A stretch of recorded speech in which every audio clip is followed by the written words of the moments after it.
자, 다음은 수학 교육의 혁신적 지혜를 또 알아보도록 하겠습니다. 학부모님들 아마 귀가 쫑긋하실 것 같습니다. 디지털 시대 기술은 하루가 멀다하게 급변하고 있습니다. 아니죠, 하루도 아닙니다. 오전과 오후라고 해도 과언이 아닐 정도로 굉장히 급변하고 있습니다. 하지만 교육 환경은 어떻습니까? 10년 전이나 20년 전이나 크게 달라지지 않았습니다. 학원도 똑같고요, 학교도 같고요, 또 교과서도 그리 크게 변하지 않았습니다. 놀면서 공부하는 디지털 시대 교육의 비전, 맞춤형 수학교육 놀이의 김서준 대표가 새로운 수학교육의 비전을 제시해 주겠습니다. 박수로 맞아주시기 바랍니다.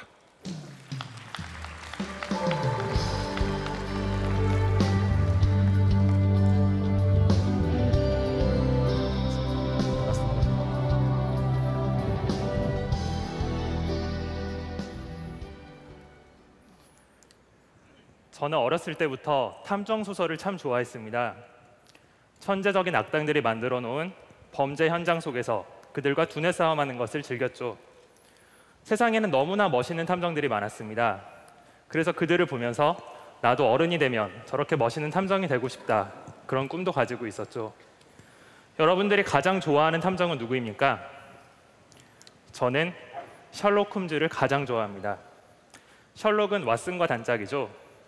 재미있는 건 홈즈가 왓슨을 처음 만난 순간부터 그의 정체를 한 번에 파악했다는 것입니다. 왓슨은 무엇을 하던 사람이었을까요? 홈즈는 어떻게 그것을 알아냈을까요? 먼저 홈즈는 왓슨의 머리 스타일과 손동작을 유심히 관찰합니다. 분명 군인의 그것이었죠. 홈즈는 왓슨을 바르톨리무 병원에서 처음 만났는데 왓슨이 주변을 두리번거리며 예전과 많이 달라졌군 이라고 말하는 것을 보고 그가 과거에 이곳에서 근무했던 적이 있었던 의사라는 것을 직감합니다. 왓슨의 얼굴과 손은 까맣게 타 있었지만 팔 부분으로는 흰 속살이 보였죠. 분명히 열대 지역에서 근무를 하다 왔을 겁니다. 마지막으로 왓슨은 지팡이를 짚고 다니고 있었는데 그가 걸어 다니는 모습이나 서 있는 모습은 너무나 편안해 보였기에 진짜로 다친 것이 아니라 전쟁으로 인한 심리적인 트라우마일 수 있겠다는 생각을 합니다. 이것을 종합하면 왓슨은 아프가니스탄에서 의가사 제대한 군의관이겠죠. 저는 이러한 사고의 과정을 지켜보는 것이 너무나 즐거웠습니다. 이는 우리가 경험했던 것, 그리고 학습했던 것들이 패턴의 형태로 종합되어 결론에 이르게 하는 것이었죠. 그럼 패턴을 찾고 지식을 적용시키는 과정에 대해 조금 더 생각해 봅시다. 여기 우리가 좋아하는 루빅스 큐브가 있습니다. 사람들은 어떻게 큐브를 맞출까요? 큐브를 맞추는 법을 잘 모르신다고요? 제가 알려드리겠습니다. 먼저 큐브의 모양을 자세히 관찰합니다. 블럭들의 위치를 살펴본 뒤에 이러한 패턴일 경우에 어떤 지식을 적용시켜서 블럭을 돌려야 되는지를 적용시키죠. 그렇게 블럭을 움직이고 나면 우리가 다음 지식을 적용시킬 수 있는 또 다른 패턴이 나타납니다. 이러한 패턴을 잘 외우고 적용시킬 수만 있다면 누구나 쉽게 큐브를 맞출 수 있습니다. 요령만 알고 나면 사실 그렇게 어렵지 않습니다. 그리고 바로 이렇게 패턴을 발견하고 지식을 적용시켜 나가는 과정이 우리가 말하는 수학적 사고의 본질입니다. 이것을 연습하기 위해 사실 우리는 수학을 공부하는 것입니다. 탐정 소설을 읽을 때도 큐브를 맞출 때도 수학적 사고는 중요합니다. 하지만 우리가 수학을 배우는 게 이뿐만은 아니죠. 수학은 지식 그 자체로서 현실 세계에서도 대단히 유용하게 활용될 수 있습니다. 예를 들어서 우리가 야구 경기를 볼 때 특정한 상황에서 이 타자가 공을 얼마나 잘 칠 수 있을지 확률을 생각할 수 있다면 훨씬 더 재미있게 경기를 볼 수 있습니다. 이미 극성 야구 팬들은 확률과 통계에 누구보다 익숙합니다. 우리가 돈을 모을 때 적금을 들어야 할지 예금을 들어야 할지 어떤 펀드를 선택해야 할지 고민할 때도 수학은 도움을 줄 수 있습니다. 아마 세계적인 부자들 중에서 수학적 사고를 잘 못하는 사람은 거의 없을 겁니다. 나아가 수학은 우리가 자연을 탐구하고 과학을 발전시켜 나가는 촉매 역할을 합니다. 우리는 수학을 통해 과거를 해석할 수 있고 미래를 예측할 수도 있습니다. 이뿐만이 아니죠. 수학은 우리가 좋은 직업을 가지는 데도 실질적인 도움을 줍니다. 앞으로 떠오르는 20개의 직업 중에서 15개가 수학과 과학의 지식을 필요로 한다는 조사 결과가 있습니다. 수학이 정말 중요한 것 같지 않나요? 그런데 문제는 이렇게 중요한 수학 과목을 우리가 어떻게 느끼고 있냐는 것이겠죠. 수학 공부 어떠셨습니까? 충분히 공부 쉽게 하실만 했나요? 여러분들의 표정을 보니까 끔찍했던 학창 시절의 기억이 떠오르시는 분들이 많이 있으신 것 같습니다. 이곳 서울 디지털 포럼이 열리는 대한민국의 학생들은 사실 세계에서 수학을 제일 잘합니다. OECD 국가에서 의무 교육이 끝나는 15세 학생들을 대상으로 한 피사 테스트에서 1등을 차지했죠. 그럼 한국의 학생들은 특별히 머리가 더 좋아서 수학 과목을 다른 과목보다 더 잘하는 것일까요? 수능 시험 결과를 보면 그렇지 않은 것 같습니다. 국어나 영어 과목의 경우에는 대부분의 학생들이 고득점의 분포를 해 있지만 수학 과목의 경우에는 낮은 점수대에 대부분의 학생들이 위치해 있죠. 그러니까 세계에서 제일 수학을 잘하는 대한민국의 학생들도 수학을 이렇게 어려워하는 것 같습니다. 저는 과학고와 공대에서 공부를 했던 학생이었습니다. 그러니까 엄마들이 얘기하는 수학 잘하는 엄친아 중 한 명이었죠. 저 때문에 아마 스트레스 받았던 친구들도 많이 있었을 겁니다. 근데 고백을 하자면 저도 수학을 공부하는 것이 정말 어려웠습니다. 다른 과목보다는 조금 더 쉬웠기 때문에 그래도 수학을 그나마 재미있게 공부하지 않았나 싶습니다. 저에게 한 가지 위안이 되는 사실이 있었다면 세계적인 수학자들도 수학을 정말 어려워했다는 사실입니다. 왠지 모르게 통쾌하지 않나요? 존 폰 노이만은 20세기 최고의 수학자 중 한 명이자 우리가 사용하고 있는 컴퓨터의 이론적인 모델을 발명한 사람입니다. 더 이상 말이 필요 없는 천재죠. 그가 이러한 말을 했습니다. 수학은 이해할 수 있는 것이 아니다. 그저 익숙해지는 것일 뿐이다. 천재적인 수학자들조차 이렇게 수학을 어려워하는 이유는 또 다른 천재 수학자인 데카르트가 남긴 말을 통해 찾아볼 수 있습니다. 내가 푼 문제마다 이후 다음 문제를 푸는데 도움이 되는 규칙이 있었다. 사실 이것 때문에 수학을 공부하는 건 정말 즐거울 수도 있지만 이 말의 의미를 곰곰이 생각해 보면 만약 우리가 하나의 문제를 풀지 못했을 때는 그 문제를 통해서 어떠한 문제도 풀 수 없다는 끔찍한 사실을 포함하고 있죠. 그래서 수학은 그냥 공부하는 과목이 아닙니다. 단 하나의 개념도 흘려보내지 않고 체계적으로 공부하는 것이 무엇보다 중요합니다. 그렇다면 우리의 교육 현장은 이 같은 수학 과목의 특징을 올바로 반영해서 설계되었을까요? 100년 전 미국의 한 학교의 모습입니다. 교실에서 한 명의 선생님이 많은 학생들을 대상으로 수업을 진행하고 있습니다. 익숙한 풍경이죠. 그리고 최근에 한국의 한 학교의 모습입니다. 자세히 보시면 컬러로 된 교과서가 나왔고 저쪽 구석에는 컬러로 된 TV도 있고 뭔가 달라진 것이 있는 것 같기도 하지만 근본적인 교실 환경은 달라지지 않았습니다. 여전히 집합식으로 수업을 받고 있죠. 이러한 집합식 교육 환경에서는 자연스레 학생들이 한 명씩 낙오가 될 수밖에 없습니다. 왜냐하면 선생님은 주어진 수업 시간 동안 주어진 진도를 나가야만 하고 선생님이 강의하는 속도에 학생들은 자신이 이해하는 속도를 억지로 맞춰야만 합니다. 이것에 힘들어하는 학생들은 한 명씩 수업에서 떨어져 나가는 것이겠죠. 선생님은 자기가 가르치는 학생들이 어떠한 내용을 알고 모르는지 알 수 있는 방법도 없으며 설사 안다고 하더라도 개별적인 도움을 줄 수 있는 방법도 없습니다. 우리가 수학을 공부할 때 사용하는 종이책 또한 문제를 가지고 있습니다. 문제가 많은 문제집이죠. 떠올려 보시면 정말 두꺼운 문제집에 많은 문제들이 있습니다. 끔찍합니다. 근데 이런 문제집은 모든 학생들을 대상으로 표준화되어 문제들을 담고 있기 때문에 정작 나에게 도움이 되는 문제가 충분히 많지 않습니다. 비효율적인 학습을 강요하는 것이죠. 사실 더 큰 문제는 풀이 과정을 보고 학생들이 스스로 이해하기 어렵다는 것입니다. 왜냐하면 수학책은 이미 출판이 되어 나오는 것이기 때문에 예전에 배웠던 내용을 어느 정도 안다는 가정하에 풀이 과정이 함축되어 있습니다. 그래서 대부분의 학생들이 풀이 과정을 스스로 이해하지 못하고 옆에 있는 공부 잘하는 친구나 아니면 수업이 끝나면 선생님에게 찾아가 도움을 요청해야만 이해를 할 수 있는 그런 현실이 우리 주변에서 일어나고 있는 것이죠. 여기 화면에 표어가 보이십니까? No child left behind. 그러니까 단 한 명의 학생도 뒤처지지 않게 하라. 정말 중요한 교육 철학이자 미국에서는 영방법이기도 합니다. 그런데 현실은 사진에서처럼 선생님 뒤로 학생들이 힘겹게 쫓아가고 있습니다. 저희는 선생님과 학생들이 한 교실 안에서 나란히 걸어갈 수 있는 그런 교실을 만들고 싶었습니다. 그것이 우리의 교실이 가져야 될 아름다운 모습이라고 생각했습니다. 어떻게 해야 할까요? 과외를 통해 한 가지 단서를 찾을 수 있었습니다. 사실 과외는 거의 완벽한 교육입니다. 선생님과 학생이 1대1로 수업을 하면서 학생이 모르는 것이 나오는 순간에 선생님은 즉시적으로 부족한 내용을 보충해 줄 수 있죠.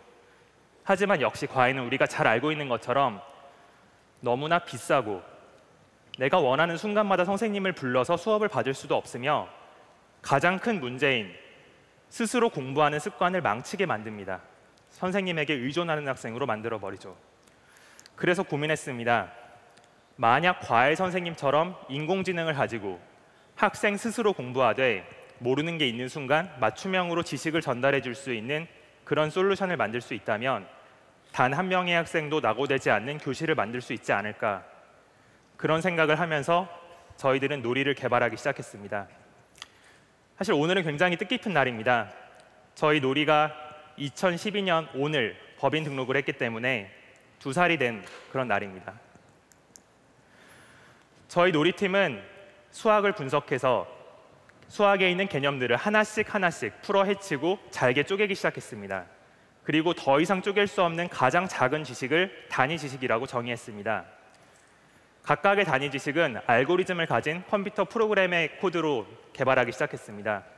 단위 지식은 그 자체로 문제를 가지고 있으며 학생이 모를 경우 더 작은 단위 지식으로 쪼개져 설명을 해줄 수도 있고, 또한 동영상을 가지고 있기 때문에 학생이 모르는 것이 있을 때 친절하게 해당 지식에 대한 설명을 들을 수도 있습니다. 저희는 수학을 분석해서 총 3가지 종류의 단위 지식이 있다는 것을 발견했습니다. 첫 번째는 일상생활의 용어를 분석하고 번역하는 인터프리티브 유닛, 두 번째는 수식화와 공식을 담당하는 포뮬라익 유닛, 그리고 마지막으로는 일반적인 계산, 연산을 담당하는 컴퓨테이셔널 유닛이 있었습니다. 이러한 단위 지식들을 일련의 흐름에 따라서 논리적으로 연결시키고 나면은 지식 체인이 완성되고, 이러한 지식 체인 위에 우리가 알고 있는 수학의 문제, 이미지를 입히고 나면은 인터랙티브한 수학 문제가 완성됩니다. 이런 식으로 컨텐츠를 만들었기 때문에 내가 모르는 것이 있을 때 최적의 솔루션으로 리뷰를 제공해 줄 수 있습니다. 이렇게 만들어진 놀이의 데모를 보여드리겠습니다. 처음 서비스에 접속하면 마치 게임과 같은 커리큘럼 맵을 만나게 봅니다. 굉장히 재밌어 보이지 않나요? 각각의 단원에서는 캐주얼 게임처럼 별을 3개까지 딸 수 있습니다. 공부를 시작하면 이 단원에서 보아야 되는 문제들의 리스트를 확인하고, 그리고 이 단원에서 배워야 되는 내용을 재미있는 만화의 형태로 친근하게 먼저 접합니다. 그리고 동영상을 학습한 뒤에 진짜 문제가 시작되게 됩니다. 지금 보여드리는 문제는 간단한 분수방 정식입니다. 하지만 학생이 문제를 풀다 막혔을 때 마치 과외 선생님이 한 줄 한 줄 잘라서 문제를 쪼개주는 것처럼 문제를 쪼개줍니다. 첫 번째 단계는 최소 공배수를 구하는 과정이었는데, 모른다면 비디오를 보고 돌아와서 다시 스스로 답을 입력할 수 있습니다. 그럼 다음 단계가 나오죠. 이런 식으로 학생은 단계별로 공부를 스스로 해나갈 수 있습니다. 각각의 단계는 단순히 객관식이 아니라 우리가 수학을 공부할 때 입력하는 모든 수식들을 입력받을 수 있습니다. 이렇게 해서 결국 학생이 스스로 문제의 답을 구한 것을 볼 수 있었죠. 이렇게 학생이 공부를 하는 동안 어떤 단계에서 어려움을 겪었는지, 어떤 부분에서 시간이 많이 걸렸는지, 동영상을 참고로 했는지, 이러한 정보들을 저희 서버에서 분석을 하고 학생이 무엇이 부족해서 결국 이 문제를 해결하지 못했나, 이 학생에게 필요한 지식들은 어떤 것인가를 맞춤형 리뷰로 제공을 해줄 수 있습니다. 저희 놀이는 이미 미국의 많은 학교들에 보급되어 선생님과 학생들이 공부하는 학교 현장을 근본적으로 혁신하고 있습니다. 학생들이 수학 공부를 하면서 저렇게 즐거워하는 표정을 보신 적이 있으신가요? 작년 9월 파일럿 프로그램이 시작된 이후 미국에 있는 150개 학교가 저희 프로그램을 쓰고 싶다고 신청을 했습니다. 저희는 그중에서 37개를 선택하여 학교 현장에 놀이를 보급했고요. 놀이를 통해 수업을 했던 선생님 중 88%의 선생님들이 학생들의 수학 성적을 끌어올리는 데 놀이가 큰 도움이 되었다는 긍정적인 피드백을 주셨습니다. 대단하죠? 그럼 이렇게 교실 현장에 솔루션이 보급되어 학생들이 공부를 하는 동안 선생님은 무엇을 하게 될까요? 가르치는 역할을 컴퓨터한테 뺏긴 채 자리에서 쉬게 되나요? 그럼 선생님들은 이런 솔루션을 싫어하지 않을까요? 그렇지 않은 것 같습니다. 저희 파일럿 프로그램에 참여했던 선생님들의 인터뷰를 보여드리죠. I have 140 students in my classes. It's hard to get around to see what each kid is doing. It's really difficult to track the progress of every student. I think using Nori on a regular basis in my classroom has made me more effective as a teacher. I have been teaching for 7 years now, and this is the first time that I'm able to really reach every single student. The students can answer questions and get feedback from the program. They know if they've done it right or wrong. They can watch videos to get extra help. And then all of that information comes back to me, and I can look at an overview of my classroom. The data in the teacher dashboard is great. It gives me just enough information to know where my students are and what progress they're making. My students are becoming independent learners, which is making them successful students. They enjoy watching the videos, and they get out their earbuds and they plug them in so they can all watch at the same time. Kids in the current generation in schools are growing up in a world where they need to be able to learn online. They need to be able to learn at an independent pace. They need to be able to teach themselves and challenge themselves. Nori is a great way of introducing some of those skills at an early age in middle school and high school. Anytime you can have extra time as a teacher, I mean, that's just the best thing ever. They can work on math and they don't even realize they're doing it. It will change teachers' lives. My job is definitely easier now with the help of Nori. 인상적으로 보셨나요? 교사들의 삶을 바꿔줄 거라는 메시지가 저희들한테는 그 어떤 칭찬보다도 크게 와닿았습니다. 아마 이런 생각들도 하실 겁니다. 우리나라에서도 이런 솔루션으로 공부할 수 있나? 노리는 얼마 전부터 미국에서 정식 버전으로 세일즈를 시작했고 국내에서도 마지막 파일럿 프로그램을 운영하고 있는 중이니 조금만 기다리시면 우리나라에서도 노리를 통해서 공부하실 수 있습니다. 노리는 혁신적인 솔루션 덕분에 이미 많은 이벤트에서 그 우수성을 인정받을 수 있었습니다. 작년 5월에는 미국 최대의 교육청인 뉴욕시 교육청에서 주최한 교육의 병진대회에서 1등을 수상했습니다. 이를 통해 뉴욕에 있는 혁신학교에 우선적으로 보급될 수 있는 벤더로 선정되기도 했죠. 최근에는 비즈니스 매거진 패스트 컴퍼니에서 선정한 세계에서 가장 혁신적인 교육회사 탑 10으로 선정되었습니다. 큰 교육회사들 사이에서 벤처기업으로서 함께 선정된 것이었기 때문에 더욱더 영광스러운 순간이었습니다. 교실은 학생들에게 부족한 지식을 보충해 줄 수 있는 공간이어야 합니다. 하지만 현실은 어떤가요? 학생들은 학교를 다니며 교실에서 점수를 받습니다. 어떤 학생이 시험에서 70점의 점수를 받았다고 상상해 봅시다. 이 학생에게 필요한 것은 왜 내가 70점의 점수를 받았는지, 그렇다면 나에게 부족했던 30점의 점수는 무엇이었는지, 어떻게 해야 내가 30점의 점수를 더 보충할 수 있을지, 그런 것들에 대한 것이지만 현실의 교실은 너는 70점짜리 학생이야 라고 낙인을 시켜버린 뒤 어떠한 도움도 주지 못합니다. 저희는 이러한 교실의 문제를 디지털 솔루션을 통해 개선할 수 있다고 믿고 있습니다. 학생들은 디지털 교육을 통해 자기가 이해할 수 있는 속도에 맞춰서 공부할 수 있습니다. 더 이상 선생님의 강의 속도를 쫓아가지 못한다고 낙오자가 될 필요가 없죠. 선생님은 처음으로 내가 가르치는 학생들이 왜 공부를 어려워하고 있는지, 어떠한 지식이 부족한지를 이해할 수 있습니다. 그들과 눈을 맞춰 진짜 선생님이 되어 대화를 시작할 수 있습니다. 저희가 한국 버전으로 파일럿 프로그램을 운영하는 동안 한 학생이 남겨준 후기입니다. 재미있는 표현이 정말 많이 나오는데 가장 마지막 줄에 있는 표현을 읽어드리겠습니다. 졸렸었는데 잠이 확 깼다. 여러분들은 수학 공부하면서 한 번이라도 잠이 확 깼던 적이 있으신가요? 저희가 미국에서 마찬가지로 파일럿 프로그램을 운영하는 동안 재미있는 지원서들이 많았습니다. 그중에 정말 감동적인 지원서가 하나 있었습니다. 63세의 할머니께서 보내주신 것이었는데요. 이런 말입니다. 나는 수학을 정말 사랑했지만 잘하기 힘들었다. 하지만 이 프로그램과 함께라면 나도 수학을 잘 공부할 수 있을 것 같았다. 당신은 공부하기에 너무 늙지 않았다. 이곳에 계신 어떤 분도 수학을 공부하기에 늦지 않았습니다. 누구나 수학을 잘할 수 있습니다. 명탐정이 될 수도 있고 큐브를 쉽게 맞출 수도 있죠. 야구 경기를 더욱더 재밌게 볼 수도 있습니다.